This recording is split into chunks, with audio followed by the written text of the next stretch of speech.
Hello and welcome to the studio. I want to talk about varnishing today. Now I have done a couple of videos, quick tips on varnishing. Please press the iCards there and they'll pop up. I'll pop down, depending which way you look at it. If you're standing on the head, they'll pop up. If you're sitting normally, they should drop down. So I'm going to go, and I got a second coat of varnish to do on my painting, and I thought it would be a good idea to actually show you how to apply varnish. And I'm using a satin varnish today. On another video, again, I have showed you how to make this if you haven't already got some from two different products. And I've already stirred this, which is very important. You always stir your varnish, and I'm not going to go into reasons why. You need to check the iCards out there, and there's another tip video that'll explain that one. So without further ado, let me show you how to correctly apply varnish to a painting. So I've got a nice soft brush there, and this happens to be a short flat, which I use specifically for varnishing. Now I've already varnished this once, and I've gone up and down the painting there. I've allowed the varnish to dry for 24 hours. Now I'm going to apply the second coat. As I said, it's important to avoid air bubbles where you can. This is going to be a bit difficult for me working on this one. So I'm just going to load the brush like that.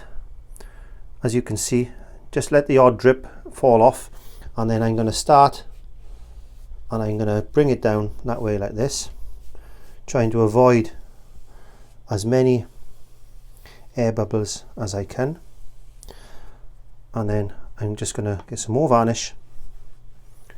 I'm going to try and go in one direction if I can, that way, left to right, right to left, without actually trying to go over what I've already done.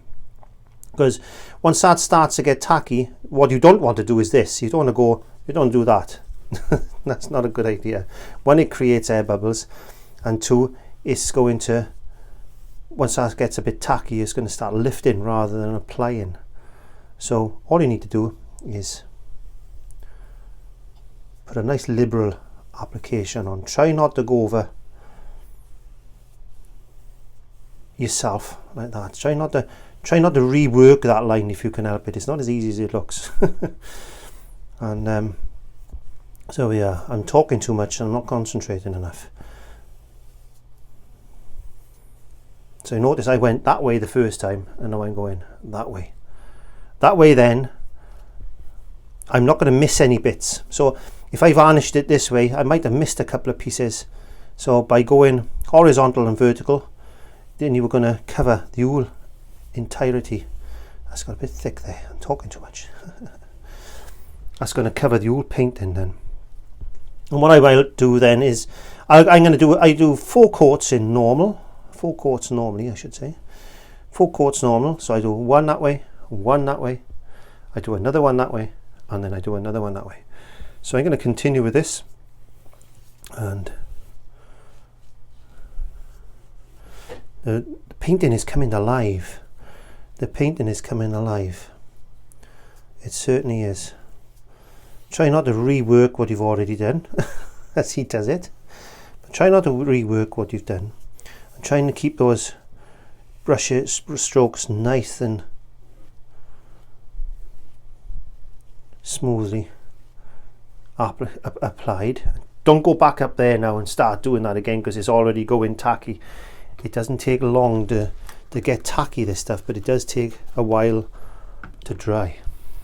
And once you've done that, I suggest you use warm soapy water. Rinse this out in warm water, go into some soap and rinse it back out in some warm water again, and get this brush nice and clean. Make sure you go right down in there, give it a really good brush against your hand or some other soft surface, and try and get as much of this varnish out as you can, because once this is dry, it's a nightmare to get out. Even with some acetone or something like that, it's still very difficult to get out. So make sure you wash this brush really well and keep this brush just for varnishing.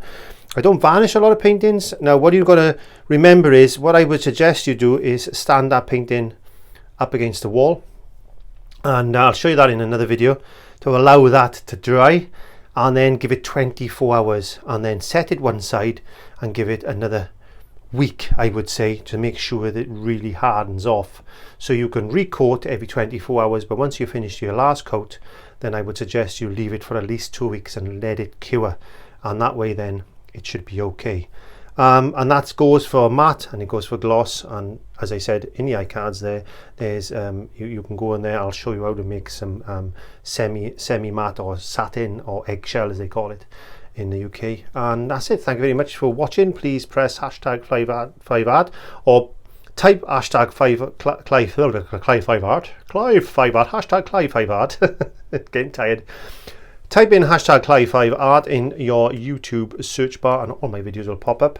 I upload every Monday. So thank you very much, and don't forget to subscribe, please. Thank you. Bye.